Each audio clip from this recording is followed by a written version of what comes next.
Dedicated to sports and civic betterment since 1943, the Tacoma Athletic Commission is proud to recognize the athletic accomplishments of a group of individuals, teams, and organizations by inducting them into the Tacoma-Pierce County Sports Hall of Fame, formed by founder and TAC charter member Clay Huntington in 1957. Whenever sports fans crowd into a room, conversations lead to statistical comparisons. A career 300 hitter is a 400 hitter when you leave. A 35-yard touchdown burst turns into an untouched-by-human 90-yard dash to pay dirt. That 20-point game turns into a 45-point outburst with a game-winning three-point bomb with no time left on the clock. And using the popular Nacarado attendance formula, the 800 people here tonight will become 2,500 as you leave the Tacoma Dome. Fortunately, we can rely on newspaper accounts to find out what really happened. So let's start off the night with three former Tacoma News Tribune sports writers who put in over 70 years covering local sports in the community. Stan Farber covered nearly every Tacoma area sport and team during his tenure with the Trib, but he was most proud of his coverage prior to the Tacoma Dome campaign that kept the dream alive and contributed to the successful passage of the bond issue. Stan's knowledge of sports was so vast that he was known as the king of trivia. So your trivia question for the evening is, who was Paul Woolruff's first game against as a head coach at UPS, who won, and what was the score? Jack Serralt's commitment to the Northwest college sports scene for over 25 years resulted in his receiving a Lifetime Achievement Award from the College Sports Information Directors of America in 2004. The preeminent expert on the history of golf in Tacoma-Pierce County, Jack's knowledge about teaching pros, tour players, and golf courses is unparalleled. Mike Ingraham is to local bowling like Serralt is to golf. Brilliant. He covered high school sports and PLU football and basketball, but bowling was his baby. With Earl Anthony in the limelight, Mike wrote more about professional bowling on a daily basis than any other writer in the country, and this included covering 10 Firestone Tournament of Champions events, the U.S. Open, as well as 20 Tacoma Masters tournaments. It's no wonder he was a shoo-in for the Greater Tacoma and Northwest Bowling Halls of Fame. Speaking of bowling, Bob Bjorki joined Ingraham in the GTBA Hall of Fame in 1995 as a result of earning a spot on 10 All-Star teams and leading the Tacoma All-Star Traveling League and highest scoring average for 3 years. Bob has 17 perfect games to his credit and a high series of 856 and shows no signs of slowing down anytime soon. A 1967 state wrestling champion at 154 pounds for the Puyallup Vikings. Then 2 years later, while at Big Bend Community College, Terry Dawson won a national junior college championship in the 167-pound weight class. This retired firefighter has coached wrestlers over the years, competes in racquetball, handball, golf, and skiing, and raced summiting Mount Rainier 6 times as another of his crowning moments. Jesus Villahermosa grappled his way to a 58-0 record and consecutive state championship titles in 1976 and 77, and the Lancers of Lakes High won a team title that first year as well. Villahermosa also earned honorable mention, All-American recognition from Wrestling USA magazine, but this modest member of the Pierce County Sheriff's Department would rather talk about serving as lead instructor for the Crisis Reality Training Program he founded and becoming the first certified defensive tactics instructor for law enforcement personnel in Washington State. From the mat to the canvas we go to honor a slender George Wright, whose first professional fight was held in Cheney Stadium in August of 1961. The 6'1" Wright won with a 4th-round TKO and went on to win his next 7 fights in a row. And in 1962, he was the reigning state middleweight champion. Talented enough to have been invited to try out for the Harlem Globetrotters team, Wright retired in 1967 with 19 wins, 3 losses, 2 draws, and he never looked back. After a few unsuccessful amateur and professional fights as a youngster, Dr. Charles P. Larson decided that medicine might be more promising than a pugilistic career. Following medical school, his foray into forensic medicine resulted in his expert testifying at the Nuremberg trials. On the strength of his involvement as a ring announcer and boxing judge, Larson was appointed in 1957 as chairman of the Washington State Athletic Commission by Governor Rossellini. Larson was also elected president of the National Boxing Association in 1961 and became the first president of the World Boxing Association in 1962. Led by twin brothers Lefty and Righty Eden, Stadium High School's 1938 boys tennis team went unbeaten and won the University of Washington's Interscholastic Tournament, the equivalent of the state tournament at the time. Dick Meyer, Bill Giles, and Bill Taylor rounded out the varsity five that went 12-0 and defeated the UW freshman squad twice, a feat unheard of in those days. At the Interscholastic Tournament, Lefty defeated Righty to win the singles crown, and then the boys teamed up to win the doubles championship. Dick Meyer, the only junior on the team, returned in 1939 to win the state singles championship himself and later won the Tacoma City Tournament in 1945. Bill Giles was an active player at the Tacoma Lawn and Tennis Club and won the boys 15 and under singles title in 1936, a prelude to his contributions as a Tiger netter in 1938. When Title IX legislation was passed in 1972, it precluded individuals from being denied the opportunity to participate in various activities. And perhaps the most prominent public face of Title IX was its impact on high school and collegiate athletics. Enter Lincoln tennis coach Art Smith, who was light years ahead of his time back in 1947. With his blessing, Marilyn Kropf-Appel, a junior, challenged Jim Beattie, the number 5 player on the men's tennis team, and beat him 4-6, 6-4, 12-10 to earn a spot on the boys' varsity tennis team. In doing so, she became not only the first girl in school history to play on an interscholastic boys team, but quite possibly the first female in the United States to do so. Another member of our Hall of Fame who benefited from a supportive coach was Cecilia Lee Hankinson, whose talent in track and field was evident at an early age. Bob McQuarrie, coach of the Micmacs track team, was quoted as saying, "In this country, it took 70 years for women to be accepted in tennis and golf. We are hoping that it will not take that long for them to be accepted in track." With confidence in hand, Lay set a record with a time of 11.3 seconds in the 100-yard dash, the fastest time of any female on the Pacific Coast. She also recorded the highest jump of any female in the U.S., 5 feet 1/2 inch. She placed 6th in the high jump at the 1960 Olympic trials and 4 years later was selected a U.S. delegate for the Tokyo Olympics. Jolene Staley Angiefsky and Brian Middlestead. 2 long names for 2 long-distance runners. Jolene for Bellarmine Prep and Georgetown University and Brian at Mount Tahoma and Stanford. In 1991, Jolene won state championships in both the 1,600 and 3,200-meter runs, and at Georgetown, she earned 9 All-America honors along with a national championship in the indoor 1-mile race. She capped off her career in 1996, being named NCAA Woman of the Year. Brian set school and city records in the 1-mile run during his years as a T-Bird and continued running track and cross-country for another 3 years at Stanford. In his junior year, he was MVP of the cross-country team, and as a senior in 1973, he was named captain of the cross-country team and was an NCAA finalist in the mile. Now a chiropractor in Port Angeles. Appropriately, his office is on Race Street. An outstanding sprinter in high school and college, Tom Buckner began coaching football and track at Franklin Pierce High School in 1966 and stuck around for 13 seasons. With longtime assistant Jerry Russell at his side, the two turned the Cardinals into a track powerhouse, winning an incredible 4 consecutive state track and field championships from 1974 through 77. His Cinder success earned him election into the Washington State Coaches Track and Field Hall of Fame in 1998. Drag racer Bucky Austin did a different kind of roaring down the backstretch, winning over 200 events in NHRA, AHRA, and open match races during his career. A Lakes High grad where he wrestled and played football, Bucky has 4 Funny Car World Championships to his credit in the American Hot Rod Association events. He is in the NHRA and Northwest Motorsports Hall of Fame and is CEO of Midway Muffler and Radiator.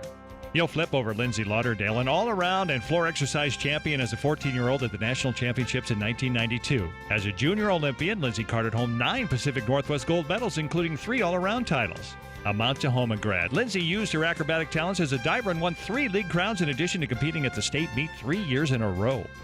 Good coaching and hard work helped elevate Debbie Gracious Williams to new heights in the pool prior to graduating from Wilson High in 1972. At age 15, she qualified for the U.S. National Championship in the 100 and 200-meter breaststroke, and a year later at Nationals, she finished 6th in the 100-meter event. She competed in the 1972 Olympic trials and is one of 15 TSC members who have achieved top 25 world rankings. They say the diamonds are a girl's best friend, and that certainly was the case for Joyce Wolfe, who excelled on the fast-pitch field for 18 years before turning her attention to slow-pitch softball. Joyce immediately made her mark as a coach, and over the next 3 years showed her savviness as a recruiter while piloting her teams to 151 wins against only 19 losses, winning 19 out of 22 tournaments. They were the team to beat in the Pacific Northwest. Slow-pitch softball player Bob Young started his career in 1964 and developed a reputation as one of the top pitchers in the area. He played on the great Heidelberg teams of the late 60s and earned honorable mention All-American honors in 1968 at the National Championships. Since resuming his career in 1996, Bob has participated on 6 national championship teams and 2 years ago was named to the National Senior Softball Hall of Fame, the first senior softball player from Pierce County to be so honored. In the 1940s, John Rockway was a first-rate fast-pitch softball pitcher, and tossing a no-hitter against the legendary Woodrow Red highlighted his competitive career. As first commissioner of softball in Tacoma-Pierce County, John's tireless efforts led to the rapid growth of fast-pitch and slow-pitch in our community. Participation mushroomed, new softball complexes were built, and tournaments injected new life into the economy. His leadership with the Amateur Softball Association locally and nationally has not been forgotten. This year's football candidates come armed with a passion for the game, superlative coaching credentials, and loads of talent on the field.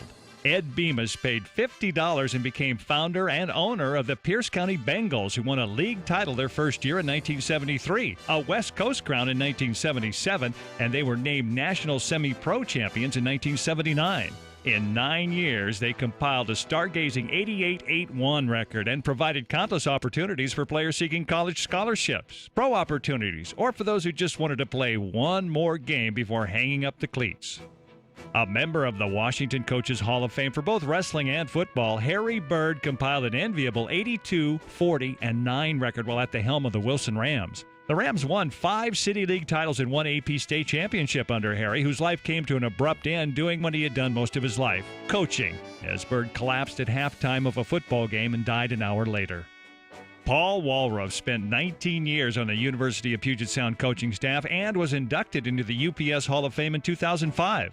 During his 5 years as head coach, he developed a rapport with his players that extended far beyond the playing field. The mere mention of his name evokes smiles and laughter from former players when they think about the antics and energy of Big Wally. According to former UPS athletic director Doug MacArthur, no coach has been cherished by his players as Walrus.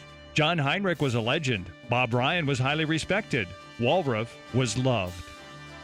As a 3-sport star at Lincoln High, Jack Walters was selected to the East-West All-State Baseball game as a senior in 1954. Jack caught for the Huskies, who won a Pacific Coast Conference crown in 1959 and just missed a berth in the College World Series. Walters was an All-City League selection as a guard and linebacker for the Abes, then played both ways for the Huskies on a scholarship where he joined teammates Dwayne Lowell and Luther Carr. The Huskies won the Pac-8 title in 1959 and under Jim Owens trounced Wisconsin 44-7 in the 1960 Rose Bowl.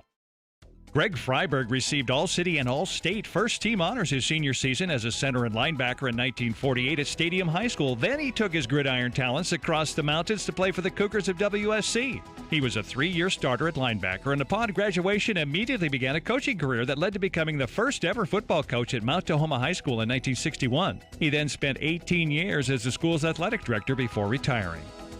Wilson's contribution to football and baseball is Bill Parker, who earned All-City and All-League football honors 3 times, as well as playing running back for the Huskies. On the diamond, Bill led the City League as a sophomore in 1961 with a .540 batting average. 2 years later, he disdained an offer from Arizona State to play for the University of Washington, where he led the team in RBIs and home runs his junior season. He turned down an offer to play for the LA Dodgers to go back to the UW Dental School, and there are lots of patients and staff in the crowd tonight happy that he did. Craig Parks Hilden was a baseball and basketball standout at Bellarmine Prep, earning 4 letters in each while playing for the Lions. He won the 1967 basketball scoring title and All-State honors as a senior, but it was his presence and command on the mound that led to being drafted by the Houston Astros in the 3rd round that year. Arm trouble proved to be his undoing, but not before compiling a 12-8 record in 36 minor league games, 2 of those victories over Hall of Fame pitcher Jim Palmer. Jim Nettles made his major league debut with the Minnesota Twins in 1970 and went on to play for Detroit, Kansas City, and the Oakland A's. He first set sail in Tacoma in 1973 as a member of the Tacoma Twins and returned in 1981 as an outfielder for the Tacoma Tigers and a hitting coach for the club the following season. Jim and his brother Greg, longtime third baseman for the New York Yankees, are 5th all-time among brother combinations in hitting the most home runs with 406. Jim hit 16, Greg hit 390. Since 1987, the Sister City Cultural Baseball Exchange between Tacoma and Kitakyushu, Japan, has given over 800 high school players a chance to play international baseball and gain an appreciation and respect for the cultural differences that each community has to offer. Tak Ikeda is credited with creating the initial agreement with his counterpart in Japan to play the annual game, and he served as co-chairman for 20 years. Joe Kosai took the first high school team to Japan to begin the program, and he received the Order of the Rising Sun Award from the Japanese government in 2005 in honor of his dedication to the exchange. Since 1991, Tony Anderson has been the other driving force behind the Sister City Exchange, fundraising, recruiting coaches, and promoting the program at every opportunity. Tony will be the first one to tell you that it's all about the kids, and we salute all three of these individuals for their passion and tireless efforts. Less than a month after the end of the 1971 Pacific Coast League season, the Chicago Cubs terminated their relationship with Tacoma and headed off to Wichita, Kansas. When Stan Nacarado got the news the next day, he was stunned, as was the entire community. A man of action, Stan quickly placed phone calls to longtime supporters in the community and in 2 days put together a group of 22 investors, each putting up $5,000 to form a partnership to acquire a new team. 2 months later, Baseball Tacoma Incorporated was the proud owner of the Tacoma Twins, who stayed around for 6 seasons. 20 years later, which included the Tacoma Yankees, Tacoma Tugs, and Tacoma Tigers, the team was sold to George Foster, thus completing the mission of not only keeping AAA baseball in Tacoma, but building a strong relationship between the team, the fans, and the community as a whole. It was an unprecedented move, and likely one that only Stan the Man could accomplish. But let's give credit to the original investors and those that came along later and stepped up to the plate. They include Robert Alessandro, Tom Baker, Dr. James Billingsley, Mike Block, Harold Brotman, Morley Brotman, Francis Brown, Bill Camerano Sr., Ray Carlson, Brad Cheney, Warren Chin, Larry Ghilarducci, Doug Gagne, Norma Honeysett, Clay Huntington, Dr. Robert Johnson, Bob Kelly, Frank Manley, Carl Maraldi, Gus Payne, Frank Pupo, Frank Rufo, Jim Topping, Mike Tucci Sr., Walt Wickland, Alden Woodworth, John Zitko, and E.J. Jimmy Zarelli. Attaway, team. No visit to the Hall of Fame would be complete without a trip to the hardwood, and this year's crop is star-like in quality. How does 271 wins and only 136 losses and over 20 years of coaching sound? Add 10 state tournament appearances, 5 state trophies, 14 district appearances, and 4 league titles, and it adds up to Coach Mike Mullen, who spent the majority of his career at Bethel High School. As a 4-time Coach of the Year recipient while at Bethel, Mike just might come out of retirement with this year's other hoop honorees.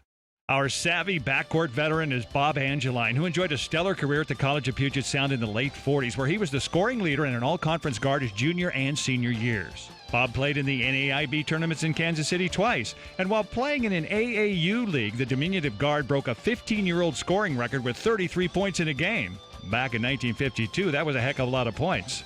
Come to think of it, that's a lot of points today. Every team needs a workhorse, and our knight in shining armor who crashed the boards is Alan Kolar. A member of the PLU Athletic Hall of Fame, Alan finished his career with a 12.9 points per game average, which is still 14th on the all-time list. Kolar, however, was also an outstanding rebounder, leading the Lutes in rebounding in each of his final 3 seasons while averaging at least 11 boards per game 2 of those 3 years. So we have a coach, a point guard, and a rebounder. Let's call in the Vikes of Puyallup to lead the charge on defense, because ask any member of the 1970-71 Puyallup High State champion basketball team, and they'll be the first to tell you that a team effort combined with hard-nosed defense was the key to their success. The team averaged just a shade over 6 feet 1/4 inch tall, but they relied on experience, hustle, and balanced scoring to whip Pasco 54-41 for the Class AAA title, the first and only basketball state crown in Puyallup history. Coach Rich Hammermaster and assistant Jim Clifton were only too happy to look down the bench during the season and see Murr Borden, Dave Crouch, Randy Dorn, Steve Jervis, Rick Ginger, Bruce Graham, Ron Kitts, Tom Craig, Paul Crepane, Lanny Lewis, Dan Pica, Jamie Reno, John Tragesser, and Doug Weiss, ready to battle for Viking supremacy. We'll round off our team with our star power. Scoring machine Kate Starbird of Lakes High, Stanford, Seattle Reign, and Seattle Storm fame. Kate earned Parade All-America and USA Today Player of the Year honors after averaging 29.3 points her senior year at Lakes, but that was just the beginning. A 4-year star at Stanford, she was named the Naismith Player of the Year in 1997 and Pac-10 Player of the Year and First Team Kodak All-America as a junior and senior. Kate also enjoyed a 5-year pro career with the Seattle Reign and Storm. She is arguably the greatest female basketball player ever to come out of Pierce County. As for that trivia question earlier tonight, Paul Walrus's first game as the UPS Loggers head coach was against the Rock, as in Slippery Rock, and the Loggers won 13-7. And there you have it. Please join us now in welcoming the class of 2009 into the Tacoma Pierce County Sports Hall of Fame.